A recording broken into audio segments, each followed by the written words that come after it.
Hi there, this is Dr. Neil Cochrane, local neurosurgeon. I'm here to provide my 5 cents of information, and you're here on the Physical Performance Show. And the winner is... Failure is not an option. I've had my ups and my downs.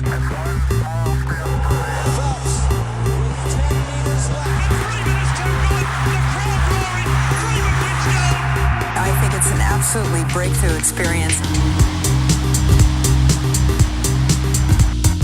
Welcome to the Physical Performance Show, the show designed to inspire the pursuit of your physical best performance. I'm your host, Brad Beer. Listen in as we delve into how the world's top physical performers achieve their success, as well as the highs, the lows, and the journey of getting there. Let's get ready, set, let's go.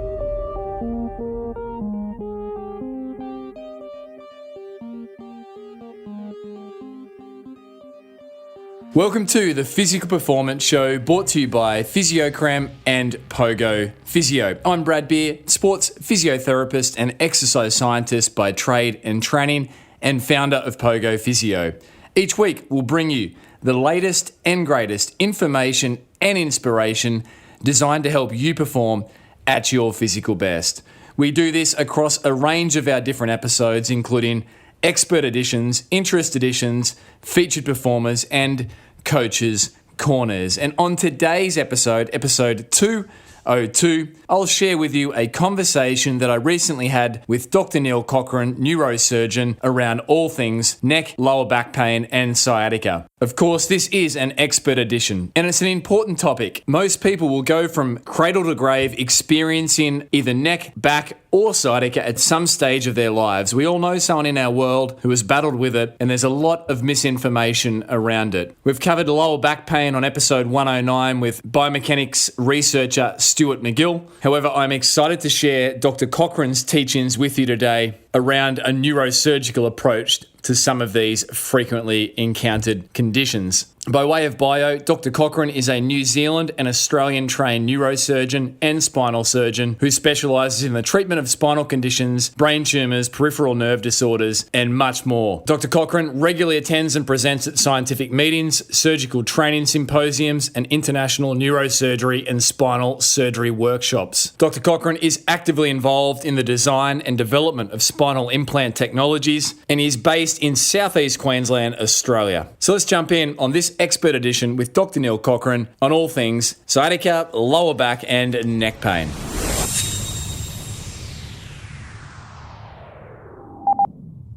Dr. Neil Cochrane, this is a real treat. We have actually been trying to set this one up between two diaries for when I looked. It was coming up to, I think, about 19 months. So welcome to the Physical Performance Show. Thank you, Brad. How are you, mate? Very well. Dr. Cochrane, there are so many ways we could take having an expert like yourself in the expert edition seat.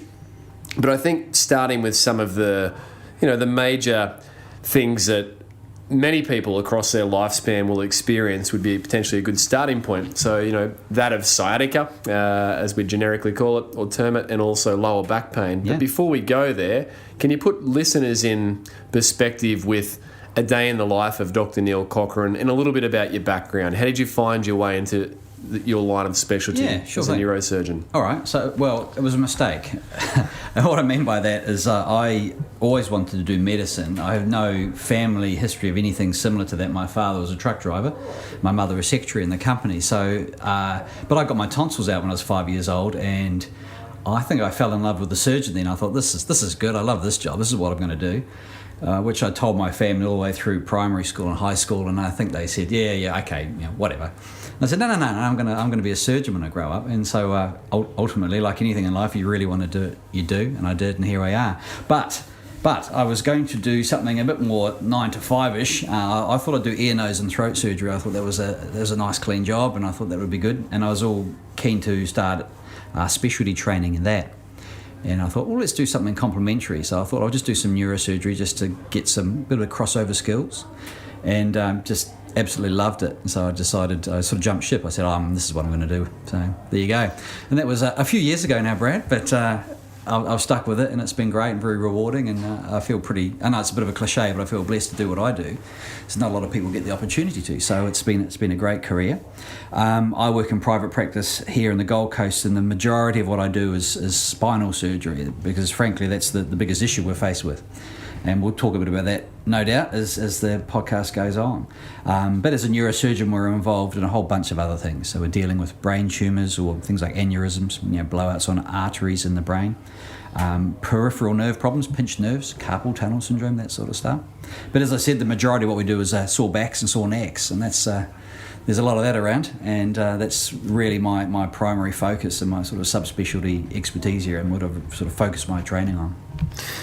And Neil, you mentioned there big issues. In terms of the prevalence, incidence or epidemiology around the size of these issues, any statistics that you sort of reference if you're talking to a patient on the other end of the desk that's worried that their back pain's the end of their physical life?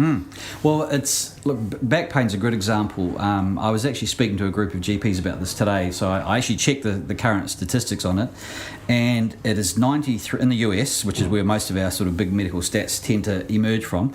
93% of people will present to a general practitioner or an allied health practitioner in their lifetime with problems of unrelenting back pain.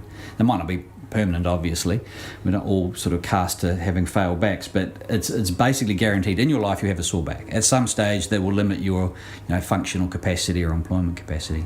So the prevalence is probably about 15% in any one year in the US of someone having symptomatic back pain episode requiring treatment. So 1 in 7 people at any one time have got a crook back.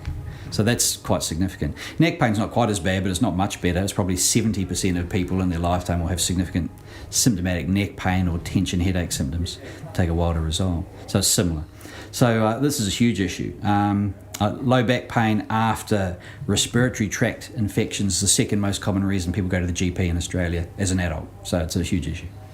And then, Neil, people recognise sciatica. Everyone sort of gets an idea around what sciatica means to them. If we just call it that for now, how big of an issue is sciatica? It's about 2/3 of an issue, I guess, as the back pain. In other words, most people that have back pain don't have sciatica, or at least it's not a main component of their pain, but it's seen very, very frequently.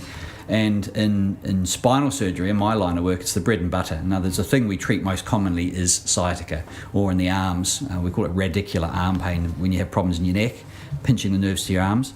So it's the same as sciatica, but it's in the arms instead of the legs. Same cause, ultimately, same end result, and similar treatments. So yeah, it's a huge issue, and a big burden, a big cost, both in terms of financially, downtime from sport, activity, vocation, and the like. And I mean, certainly in my line of work, one of the things that strikes me is the dogma or the beliefs around back pain, neck pain, and sciatica, in terms of people getting back to their physical best when they have developed an episode. Yeah. So, Neil, obviously you sit one spectrum of the care continuum, which is a vital part in the overall healthscape. But what would someone do? Let's just maybe do a case scenario here. They have an onset of back pain, lower back pain. They're concerned. They can't put their shoes on. What would be your suggestions, advice? For someone like that, they've just at a weekend finished their work week, and they wake up one morning, feel their back get sore, can't put their shoes on, they're panicked. What do they do next? Well, so actually, you said the word I was going to say. The first rule is don't panic. 90% of people who have a significant back pain or sciatica, it's going to go away. It's going to go away spontaneously. They're not going to need any medical intervention. 90%, vast majority. So it's certainly, you're not immediately for the knackers yard the minute you've got back pain and sciatica. Although obviously it can be quite severe and quite distressing. The treatment really comes down to not over-medicalising it. In other words, there's probably very little need, and we know this scientifically, to wrap yourself up in cotton wool, put yourself in bed, don't move, take a whole lot of anti-inflammatories. There's a role for those things, but certainly not the mainstay. And you'll probably know this from your line of business, but it's the gradual, judicious and planned reintroduction of activity as pain slowly settles And expecting it to take weeks, not days or hours, is really the mainstay of treatment. So it's gradual re-escalation and return of activity, functional strength, recovery. So muscles that can't work normally because of their, muscle injury or nerve injury to those muscles. Just work it slowly within your comfort levels and build it up. Build it up. I like that. Yeah. I like to keep it simple, and I normally think of it as, and it's not my terminology. I think it's Ben Cormack, a physiotherapist overseas in the UK, and he says, calm stuff down. It might be Greg Lehman. Build stuff up. Yeah. And then you mentioned that. That's bang on. I reckon that's actually great advice. Calm stuff down, build stuff up. Yeah. You mentioned expectation inadvertently there. So having a realistic expectation that it won't happen overnight, but it will happen. Yeah, exactly right. Because 90% of people settle down. Yeah, and it's hard because in our life we're all busy, we've all got things to do. We don't really have time to stop work and stop our lives because of, say, back pain or sciatica. And we want to get better, and we want to get better quickly. And, to try and force yourself to accelerate your recovery, sadly, is probably not a realistic option. It doesn't really help. But by the same token, sort of lying around in bed and doing nothing is certainly not helpful.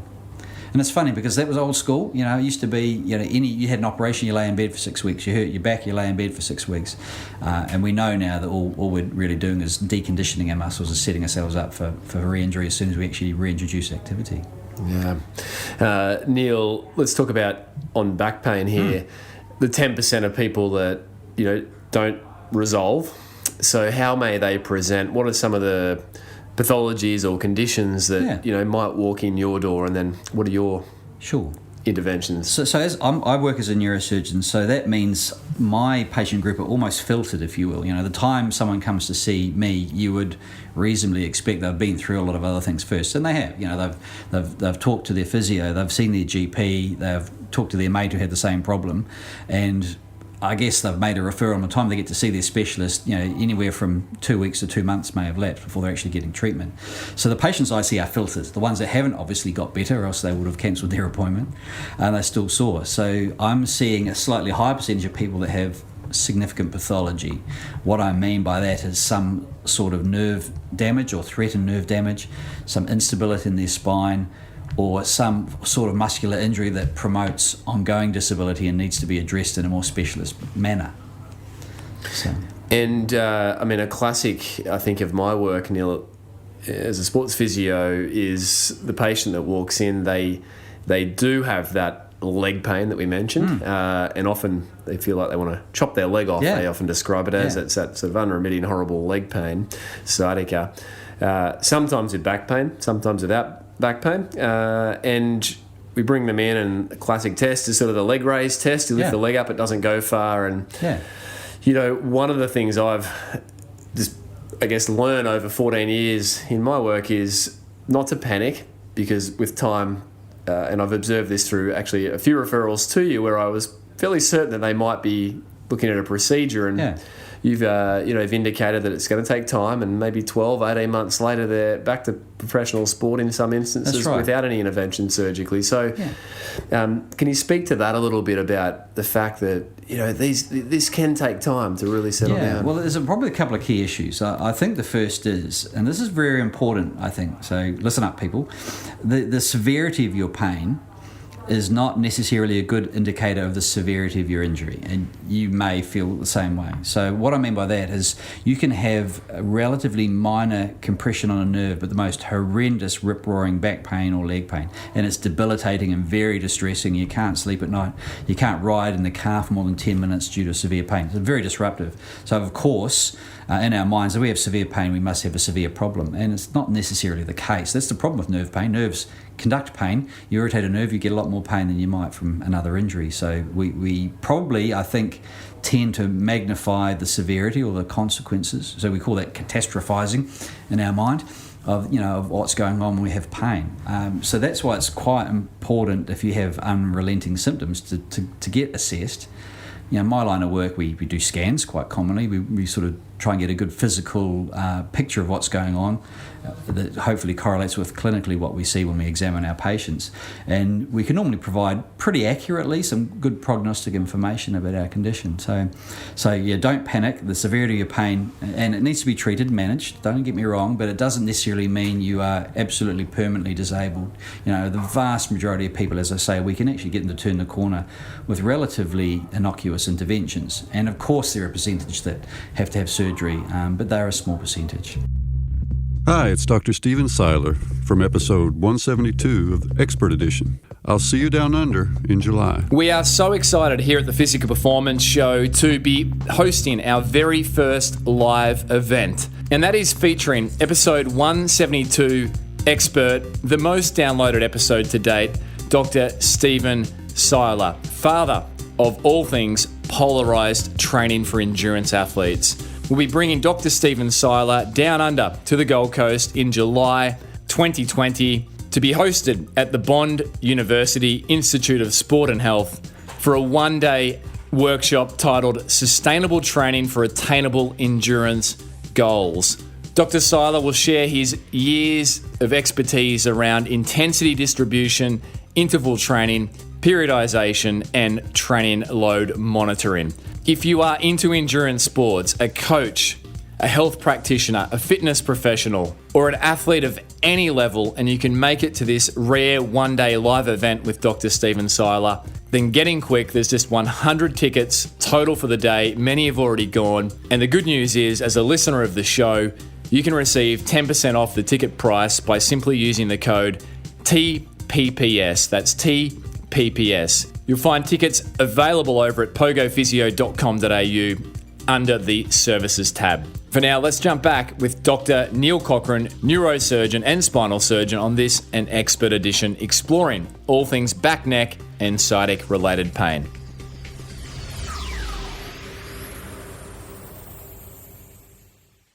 What would your advice be, Neil, around medication? Some people have a sort of a stoic approach. I don't want to use medication. It will mask the way I'm feeling, and I won't know how I'm truly going. What would you say to the individual that's a bit reluctant to use medication? Okay, so medication is certainly not the bogeyman. And I think the concern that a patient with an injury is going to mask their pain to the point that they do further injury is actually quite uncommon. So the reality is that a reduction in pain will allow you to function better, and it's going to allow you to recover more quickly. So people avoiding analgesia, I'd say, look, don't be stressed, and don't avoid analgesia. It's quite reasonable, but by the same token, it needs to be judicious use of appropriate medications. And the obvious corollary to that argument is, people shouldn't be sucking back morphine-based medications for their soft tissue injuries, because ultimately it is going to cause a lot of side effects. It certainly won't speed the recovery. So I tell all my patients, certainly with neurological injuries, if they can stomach them, that regular simple analgesics, Panadol, paracetamol, absolutely fine. Go crazy, take it within the normal doses for your age and weight and so on. And you're going to cause yourself no harm. You're likely going to speed your recovery by minimising the restriction on your physical activities that the injuries incurred upon you. Anti-inflammatories, for example, Voltaren, Nurofen, those sort of things, Mobic, Celebrex, again, they will sort of decrease the intensity of pain, and they should make a big difference to your ability to recover. So I'm a big advocate. So I have a bit of a joke. I say to my patients, no one's going to give you a bravery award, you know what I mean? And that's kind of true. So hanging tough, being brave, putting on sticking out your chin, it's not going to help you recover. So just, simple analgesia, go for it, absolutely fine. And, a common question I field is, how do the anti-inflammatories work to reduce pain? So they are anti-inflammatories by name, obviously. They're not painkillers in the sense that they don't treat pain that is not associated with some form of inflammation, although they do to a degree, but let's for argument's sake, that they're not painkillers, they're anti-inflammatories. If you have no inflammatory component to your pain, that is no tear or swelling or bruising or stretching of soft tissues, they're likely to be ineffective. But for most of the injuries that I see, prolapsed discs, that's ruptured discs in the spine that pinch nerves, muscular strains around the spine, any inflammation from bleeding around the spine or nerves, they all have a significant inflammatory component, so we use anti-inflammatories. Some of the listeners may have heard of or have had things like epidural steroid injections. Steroids are anti-inflammatories, and they work normally very well and very potently for a lot of our spinal conditions. So yeah, there is certainly a role for anti-inflammatory medications, be they taken by mouth or injected where the money is. And you mentioned injections, injection therapies, epidurals. Probably many people listening in will either know someone or perhaps themselves have at some point potentially needed a nerve settled through an injection. So the rationale there and what actually gets injected, Neil, when that happens. So we do injections around spinal nerves for two main reasons. The obvious reason is to decrease the pain in terms of its frequency and its limitation effects on the patient. So that's the obvious thing. You're trying to make someone feel better. The second reason, maybe not so obvious, is for diagnostic reasons, i.e. which nerve is pinched. Sometimes it's hard to tell. We do a scan and we see 3 or 4 pinched nerves. We're not sure which one's the culprit, maybe all, maybe only one. And sometimes we can selectively use injections to try and target the ones that are actually affected. Very relevant if we're looking at possible surgical treatments down the track. Injections really come in 3 flavours. So the most common form of injection would be a steroid injection with some local anaesthetic in it. So steroids, cortisone is the colloquial term for the class of steroids that we use for inflammatory conditions. There are a number of different chemicals, but they're basically cortisone is what we know. And it's normally mixed with an intermediate or long-acting local anaesthetic. A long-acting anaesthetic will hang around for 4 or 6 hours, not 4 or 6 days or weeks, sadly, but it's better than short-acting anaesthetics, which last for 30 minutes. So we try and get a bit of pain relief from the local anaesthetic and some anti-inflammatory reaction from the steroid. The steroid normally takes 5 days to work. There's the catch. So there's a little bit of a honeymoon period after your injection of anaesthetic. The actual real efficacy of the injection is probably 5 to 7 days later, and then they don't last forever. They might last 2 months or 2 years, but normally months before they start wearing off. And sometimes we do just local anaesthetic injections without steroid, and that again is purely for diagnostic reasons because it's going to have no long-term benefit whatsoever. We're trying to find where the pain's coming from. And was that the 3 flavours? That was 2. Good spotting. You picked up on that. The third one is a needle to not shoot out fluids, but to shoot out microwaves. So we call this radio frequency lesioning or radio frequency neurotomy. We use a needle, but the needle is connected to a machine that generates microwaves. And just like your microwave oven, we can make water molecules oscillate and heat up. So we can cook things, we can cook little nerves. We normally use that to destroy a nerve to an inflamed joint in the spine, most commonly. So we do a radio frequency ablation of a facet joint, for example, being one of the joints on the back of the spine. And that normally gives us somewhere in the order of 12 or 18 months of pain relief. So that's a longer lasting thing, but we do all these steroid injections first to find out where we're aiming, and then we come up with the big guns later. Well, the microwaves. Yeah, the microwaves later, yeah. And Neil, you mentioned the time course for effectiveness of these injection therapies can vary. How often, how many can people actually receive? Yeah. You know what? There's no straight answer to that, and no one knows. Honestly, there's been so much research, we don't know. The main risk with a steroid injection, or to be fair, the main risk of repeated steroid injections is infection or tissue breakdown. Now, tissue breakdown, I think the best example will be the athlete who's had multiple rotator cuff injections of steroids with their damaged shoulders, but they've returned to competition or contact sport for a long time by professional necessity, and then eventually the muscles and tissues actually start failing and disintegrating and tearing. So repeated steroid injections can cause tissue damage ultimately. The short-term issue is one of infection. There's a small but recognised risk of getting an infection or an abscess at the tip of your needle, because steroids, as well as dampening down inflammation, which is their job, also dampen down our immune response to fighting infections. So if a little bacteria is on the tip of that needle that goes in with the steroid, then that may result in an infection or an abscess. Now, that's actually vanishingly rare. I think less than 1 in 10,000 injections and probably less than 1 in 50,000 injections. But it's a real risk, just not a common one. And so there's some injection therapies, and then we're still on this topic of back pain as we started. It's a big burden for society, as we all know, and most of us will have experienced personally. With some of the other procedures, like a lot of people have heard of a disectomy or a microdiscectomy. Yeah. So can you explain a little bit about that procedure and who it's for and when? Yeah, so that's probably, I think, actually, no, it is the most common spinal surgical procedure performed.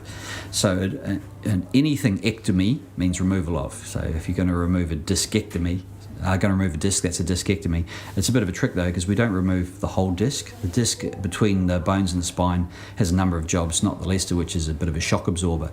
And you don't remove the shock absorber from something and expect it to get better. So we want to leave some disc behind. But the bit of disc that's frayed and ruptured and pushing out or protruding towards a nerve, we go through a small wound, normally in the lumbar spine and the low back, and we remove under magnified vision that protrusion of disc away from the nerve. And in the neck and the cervical spine, we can often do the same thing, which we can do through the front of the spine or through the back, and that's another whole long story as to why we choose the different approaches. Suffice to say that, we remove the fragment of offending tissue away from the nerve recovers, life goes on. And very common procedure. And in terms of recovery timeframes, I've observed this in my work in physiotherapy career.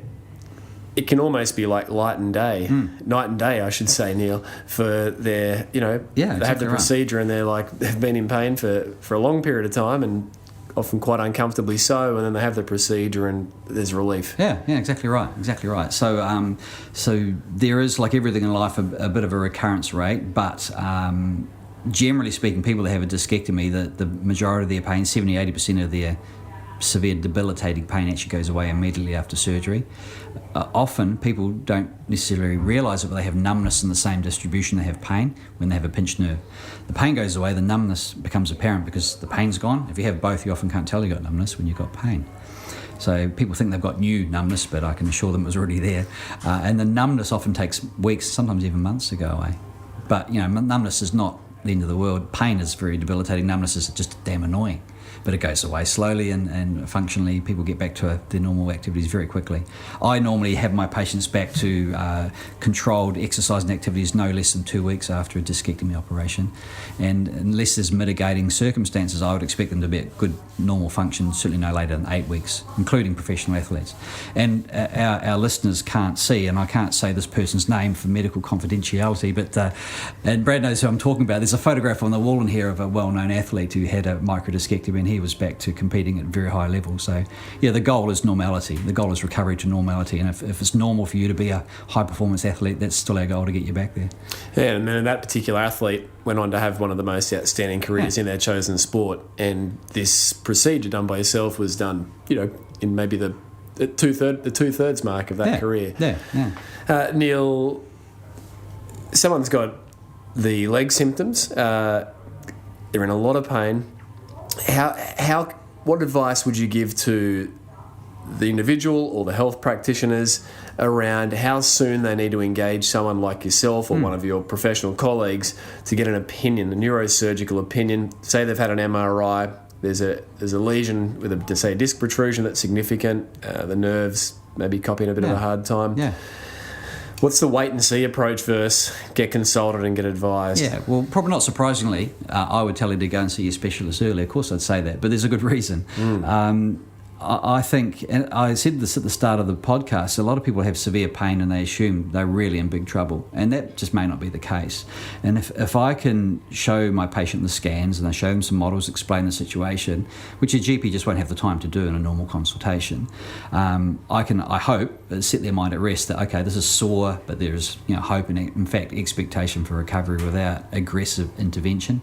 It's not the end of the world. This is what we're going to do. I'll work with you, and away we go. And I think if people actually know that they're going to get better and they can actually define a very sensible rehabilitation plan early on, they'll just recover more quickly, rather than languishing at home in pain, probably doing the wrong things by either doing too much or not enough, and certainly not getting treatment for something that's probably very treatable.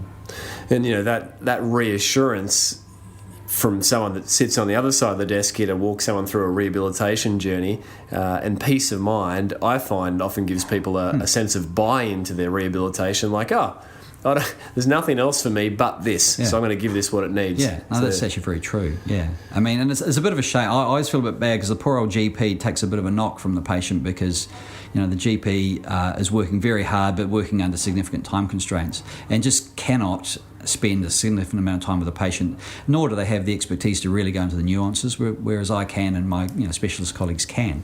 And like I said, if we can set someone on the right pathway early, surely it's a good thing. So the other thing I would say, and it's probably obvious from what I've said already today, is that seeing a neurosurgeon doesn't automatically mean you can have an operation. In fact, it's far more likely that you will not. So only a small percentage of my patients that actually go to the operating table. So it's certainly worth looking at all your options, not assuming someone's just going to cut you open the minute they get their clutches on you. Yeah, it's a common, I guess, concern that people have just because they're getting a specialist, in this case a surgeon's opinion, that they're off to surgery. But there's so much more to it than that, and particularly those instances where people don't proceed to any intervention surgically. The recovery, I think, is often so much faster because they have got that buy-in, that comfort, that reassurance.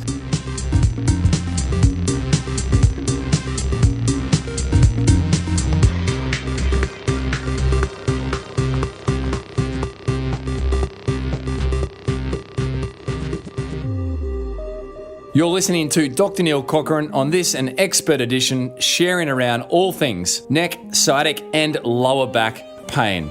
Support for today's show comes from Fisiocrem. Fisiocrem is a topical massage cream containing natural plant-based ingredients, ideal for the temporary relief of muscular aches and pains. If you're conscious of what you put on your body, you'll be happy to know that Fisiocrem does not contain parabens or hydroxybenzoates, and its non-greasy formula doesn't leave any sticky residue behind. Fisiocrem can be found Australia-wide at your local Coles, chemist or health store, as well as via their online shop. They've even offered a 20% off the entire range over at physiocrem.com.au for listeners of this show. Simply use the coupon code POGO, that's POGO, to redeem this offer.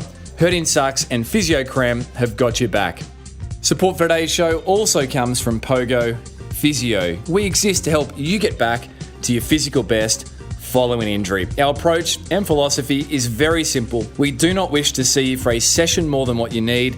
We just want to see you get across that physio finish line, completing rehabilitation and back to your physical best. To find out more about Pogo Physio's award-winning services, including our 1-hour initial appointment or our very popular telehealth online consulting services, jump over to pogophysio.com.au. For now, let's jump back with Dr. Neil Cochrane, neurosurgeon, on this, an expert edition.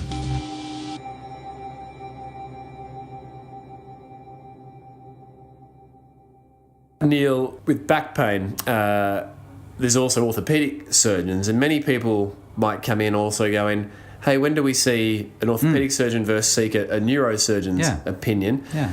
From my lens, it's quite clear, but if you were to speak to the listener, how would you instruct around just who's what and for when? Look, to be honest, I think in this day and age, there's probably not much difference. Now, maybe not everyone will agree with me. It's my opinion. I think the training that an orthopaedic spinal surgeon have and a neurosurgical spinal surgeon have are equivalent, to the point they're probably identical. Now, that wasn't true even 10 years ago, but I think it is now. I don't believe there's a lot in it. The obvious, well, to me obvious because I'm a surgeon, but the obvious difference between an orthopaedic surgeon and a neurosurgeon is that an orthopaedic surgeon by definition has been trained dealing with bones. That's their job.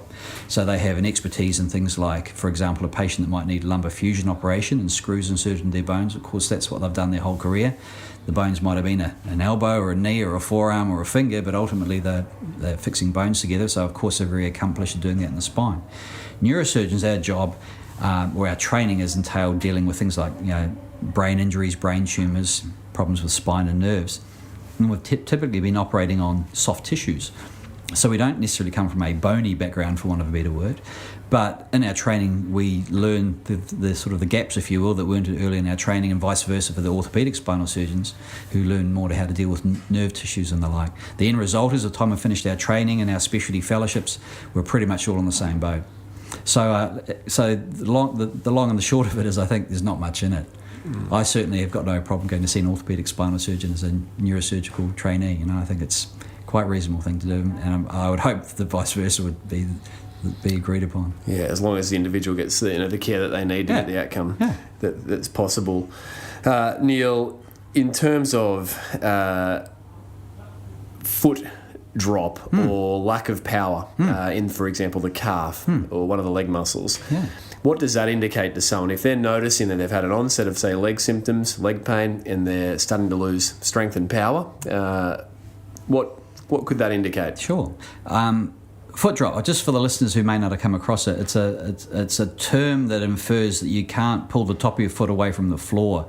Often manifests people's foot slapping on the floor as they walk, and it's a weakness of the muscles on the front of your shin to pull your forefoot off the ground as you walk. And in the spine world, it's most commonly associated with a pinched nerve, the fifth lumbar nerve, L5 nerve as we call it, in the lumbar spine. So the most common cause for that is a protruding disc in the lumbar spine. It would almost always be associated with quite severe back pain and pain radiating through the leg, which is what sciatica is, with that motor dysfunction in the foot. Now, the bottom line is it's a serious, I would even say emergency situation, in the sense that if you have a significant foot drop and it's left untreated even for more than a few weeks, you're unlikely to recover it, to the point that some persons need splints on their ankles to treat their foot because they can't lift it off the floor. They can't pull their balls of their feet off the floor. That being said, there are other causes of foot drop that aren't as serious or as self-resolving, but to me it's something that needs urgent attention. And most referring practitioners, your GP, if you went to see them with a foot drop, would say, oh, no, this is not good, and you would have investigations such as a scan or maybe a nerve conduction study to investigate it, and prompt referral almost always. So it requires urgent assessment to rule out the immediately remedial problems such as a prolapsed disc in the spine squashing the number 5 nerve. And you mentioned nerve conduction studies there. Many people will have heard of them. What are they, and what are they used for? Yeah, so they're normally overseen by neurologists. So I'm a neurosurgeon. The difference between a neurologist and a neurosurgeon is really that we perform surgical treatments on things that are neurological. Neurologists will tend to have a medical management, that is non-surgical treatments. There's obviously a bit of overlap. But a neurologist, amongst their many skill sets, is dealing with the investigation of nervous problems in the limbs. So a nerve conduction study is... It sounds horrible when I say it, but it's like putting a little electric shock through your nerve. It's not a big electric shock. So it's a small electrical current is passed through electrodes or needles through various nerves and muscles. A computer will time how long the conduction takes and measure the amplitude of the wave and whether there's any attenuation of the wave.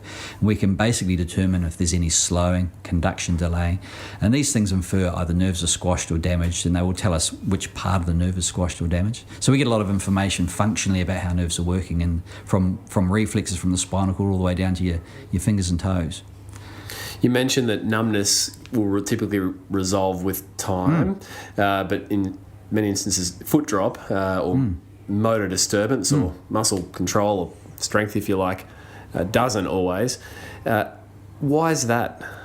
So the nerves in our body, the peripheral nerves, that is the nerves in the limbs, are generally very resilient to pressure when it comes to sensation. In other words, sensation nerves actually, I got that wrong. Say that again.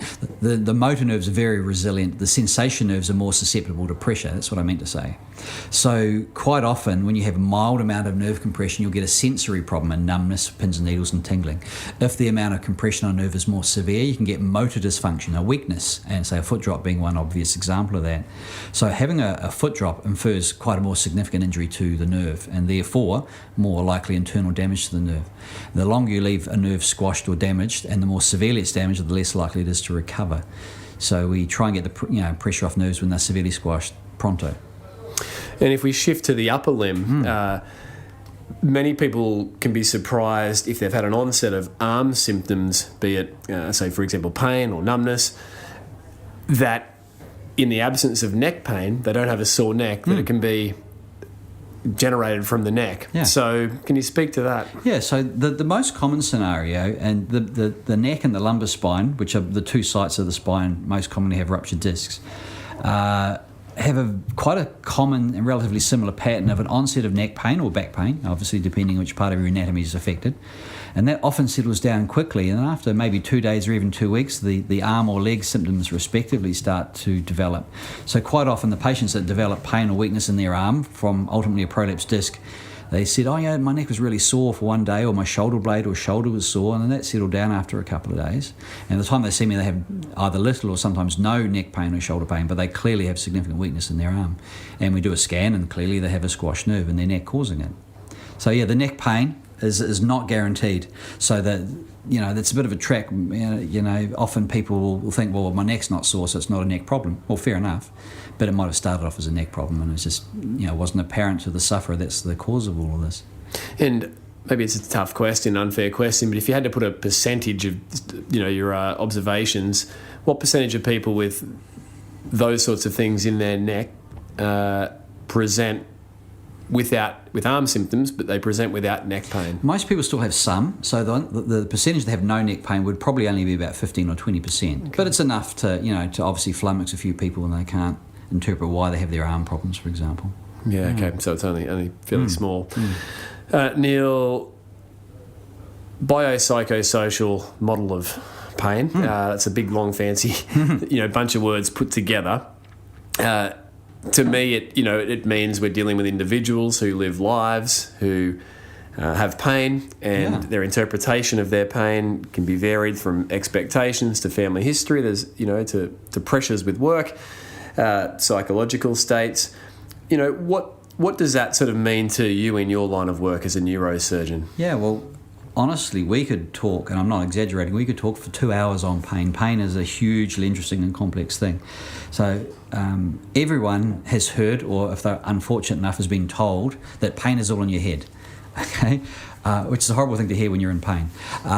The reality is the perception of pain most certainly is all in your head, or at least mostly in your head and a little bit in your spinal cord. So pain is very much heavily linked in, tied in with emotional aspects, your lifestyle issues, your mood, and ultimately, therefore, your interactions with other people around you, your enjoyment or lack thereof of your work. So it's a very complex thing. So pain almost always starts as a physical trauma or injury.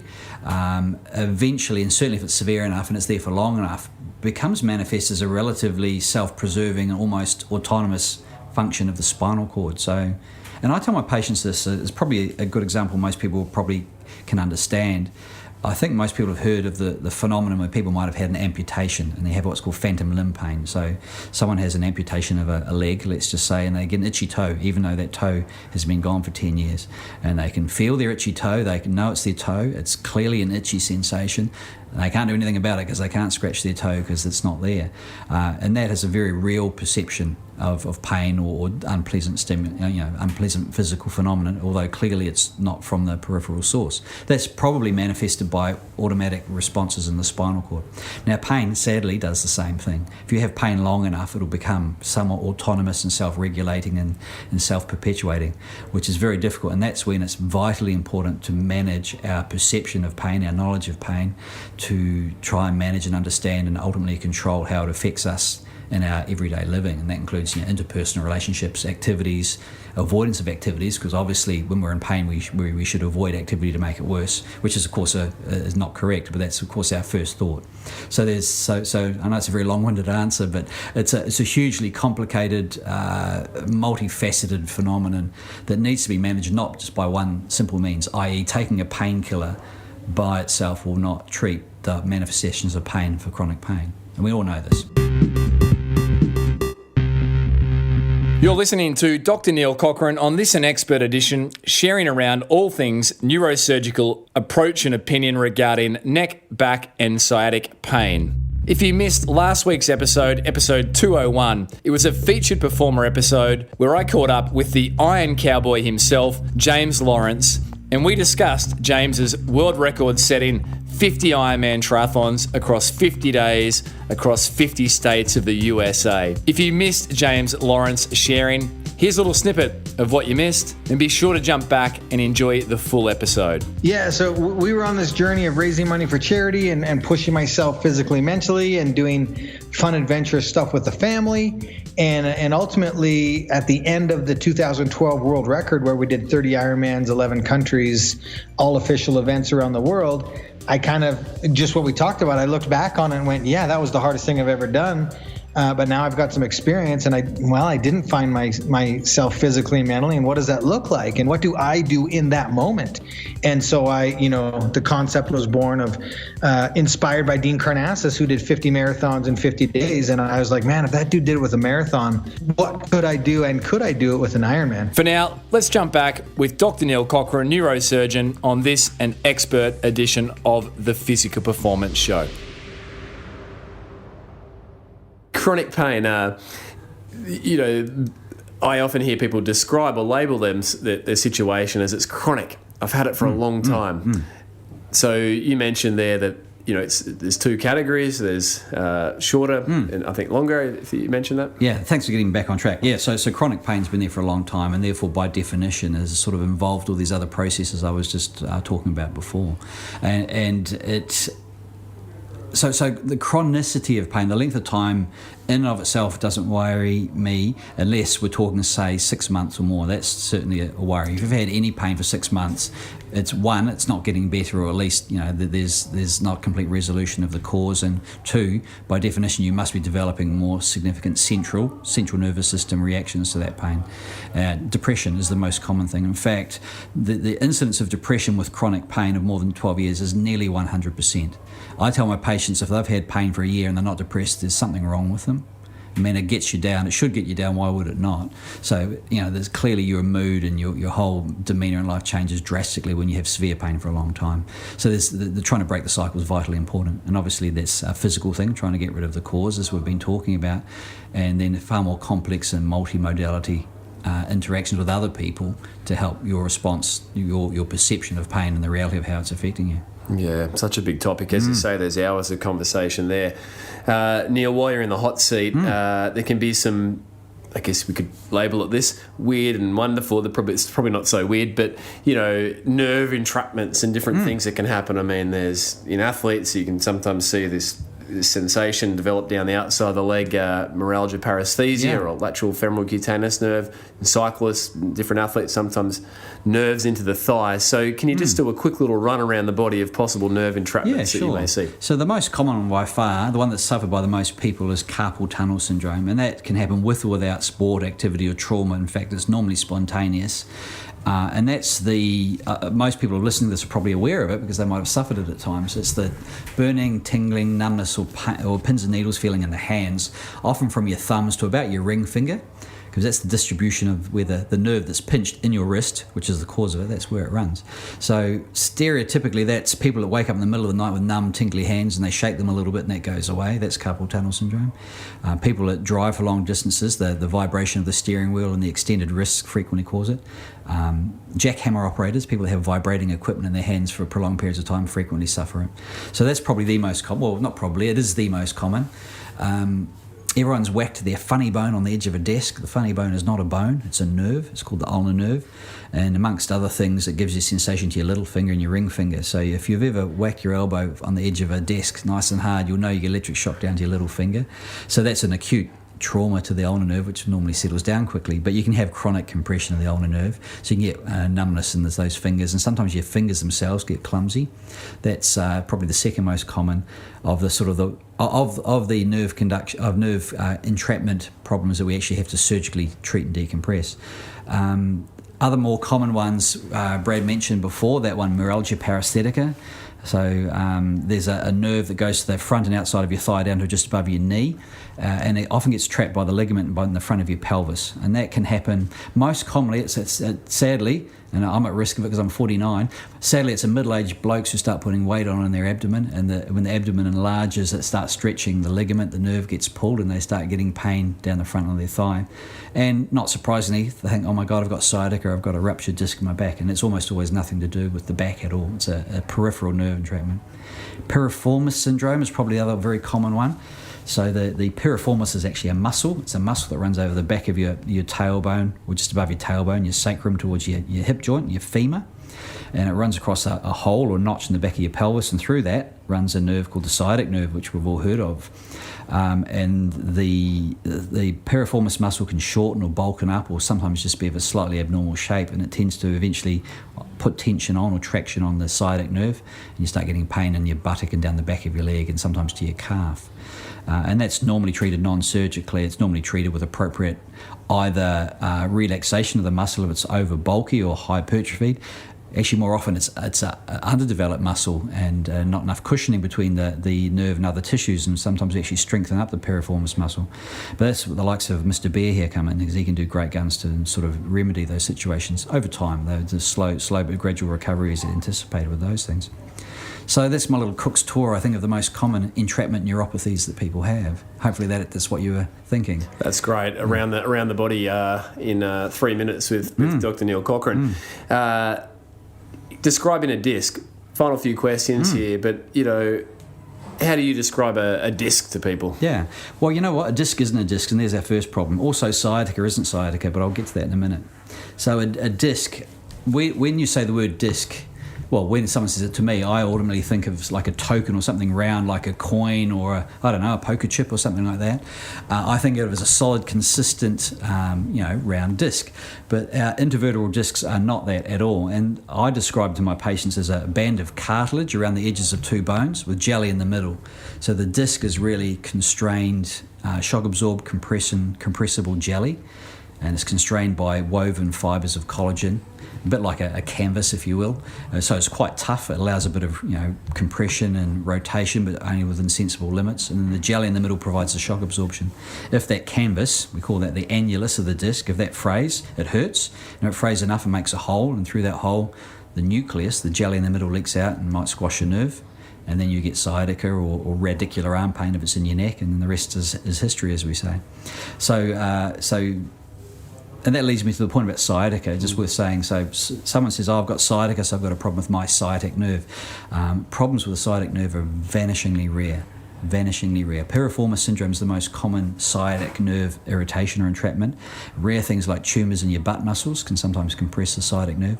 But sciatica is hardly ever caused by the sciatic nerve. It's normally caused by a pinched nerve in your lumbar spine as it comes out before it gets to and joins up with its mates to make what is ultimately called the sciatic nerve. So it's a nerve root compression as opposed to a nerve compression. So it's pedantic but relevant, yeah. Yeah, absolutely. And you touched on their tumours. As first contact practitioners in my line of work, we need to have a high suspicion and a keen eye for potential more sinister pathologies. What are the indicators that something more sinister may be going on than what we've discussed thus far? Yeah, sure. So we talk about red flags in medicine. Red flag is probably what it sounds like. It's something calling your attention to something probably quite problematic or dangerous. Now, so you probably glean from my talk, most things that cause back pain and sciatica are generally relatively minor in the sense that they're self-limiting and they get better. But then you can very rarely, very occasionally have tumours in your spine. It's very rare, but it does happen. And it's in the back of our mind when you come and present to us and tell us about your pain. We at least think about that as a possibility. Inflammatory conditions, there are a lot. There's a few conditions such as one called ankylosing spondylitis, which causes a lot of inflammation along the spine and causes a lot of spine pain, and sometimes you need medications to modulate or treat that inflammation. Obviously, nerve compression is a big issue. The red flag is if someone comes in with leg weakness, and even more worrying if it's in two legs, and it's even more worrying if their bladder's not working properly, if they can't hold their wee, so if they have incontinence of urine, it's a red flag that suggests significant nerve compression in the lumbar spine. So my job is to sort of hopefully elucidate anything worrying, like possible cancer symptoms, possible nerve compression symptoms and the like. And normally that's quite easy to do if you just ask the right questions. Yeah. Fantastic. Final few questions. Top 3 myths around lower back pain. Okay, so probably one, it's dangerous. So in other words, most back pain is not dangerous. The vast majority, and we're talking 90%, is a muscular type strain injury that will respond to normality with normal function. The second is that you need to have spinal surgery when you have bad back pain and sciatica. The vast majority of patients are treated non-surgically. And I'm trying to think of a third myth. You got me on I could think of two. What's the third myth? Third myth is the neurosurgeon is going to operate on you as soon as you walk in the door. We actually treat surgery as our last port of call, not our first. So the indication for surgery is ultimately the failure of more simple and safer things to do first. So top 3 myths, brilliant. Dr. Neil Cochrane, a very tricky question, but one piece of advice, if you could boil everything you've learnt to date and extrapolate this across all the different things and conditions that you see and look after, but if you could give one piece of advice to the listener of this show to help them be and perform at their own physical best, what would it be? Well, amongst other things, I've seen people who've had paraplegias and serious spinal cord injuries in a wheelchair, but functioning either as athletes or high-performing, career persons or whatever the case may be, because of their mindset. So I guess my one bit of advice is you can determine what your disability or lack of disability is. It's not determined by physical circumstances you find yourself in. So disability is very much a mindset. An injury is very real, but the disability is what you're going to make of it. Dr. Neil, every guest of the show issues listeners with a physical challenge for the week. So what is Dr. Neil Cochrane's physical challenge to listeners going to be this week? All right, simple. The thing that I struggle with, because I'm not anywhere near fit enough, 120-second plank. There you go. 2 minutes. 2-minute plank. There you go. 120 seconds very makes it doable. sound worse. Very doable. I know it sounds horrible. It's very doable, but for most of us who aren't fit like me, you're really starting to quiver at the end of 2 minutes. That's my challenge. There you go. And where are you up to on the 0 to 120 seconds at the moment? I can get to about a minute and a half with the quivering, and I can with tears rolling down my forehead. I can do 2 minutes. My fiance, she can do about 8 minutes without even breaking a sweat. So there you go. I've got a long way to go, but yeah. Oh, mate, we'll keep going with it. And your time is precious. You go from here to speak to, I believe, a bunch of Gold Coast-based general practitioners this evening, and you've slotted us in amongst many activities today. So thank you. Well, I appreciate the offer. No, you're most welcome, and thanks for inviting me, Brad. I hope it was of some use to the listeners, eh? It's been fantastic. Where can listeners find out more about Dr. Neil Cochrane, the Precision Group, etc.? Sure. So I'm a neurosurgeon. I practice in the Gold Coast and South Brisbane. My primary practice is in the Gold Coast. If I can give the business a plug, so we're at 34 High Street in Southport. If you want to know the phone number, it is 0755313600. And we've also got a website, www.precisionhealth.com.au. So it's worth giving us a look, I'm sure. Happy to help you out. And the Precision services are really a holistic sort of approach of exactly services. Right. The whole point of this is for the patients and for the general practitioners and referrers, we're hoping to provide, in simple terms, a one-stop shop where everyone can come in. We can actually do the full assessment, work out the most appropriate treatments, be it surgical, non-surgical, otherwise, and try and get everything done relatively quickly. The whole point being to get people back in motion really quickly. Thank you for your time. Thank you very much. Cheers.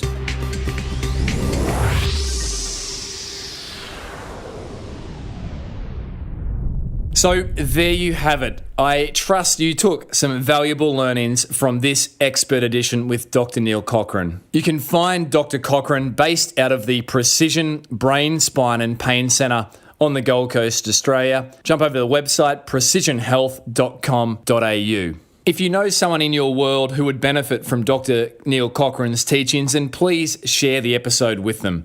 A massive thanks to those who have been leaving ratings and reviews over on iTunes and also hitting subscribe to the show. If you've been enjoying the show for several episodes and would like to ensure it hits your earbuds each and every week, then you can hit subscribe from within your favourite podcast player and it will arrive in your earbuds each and every week on a Thursday evening as they go live.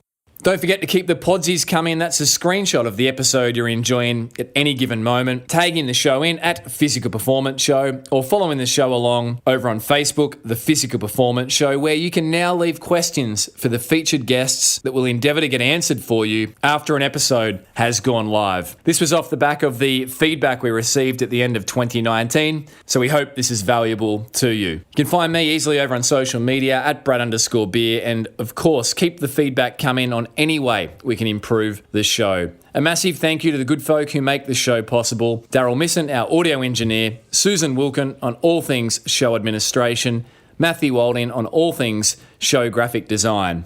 Another huge thank you to Fisiocrem for your ongoing support. It really is a fantastic product, and don't forget to take advantage of the 20% off the entire range by jumping over to physiocrem.com.au and redeeming the code POGO.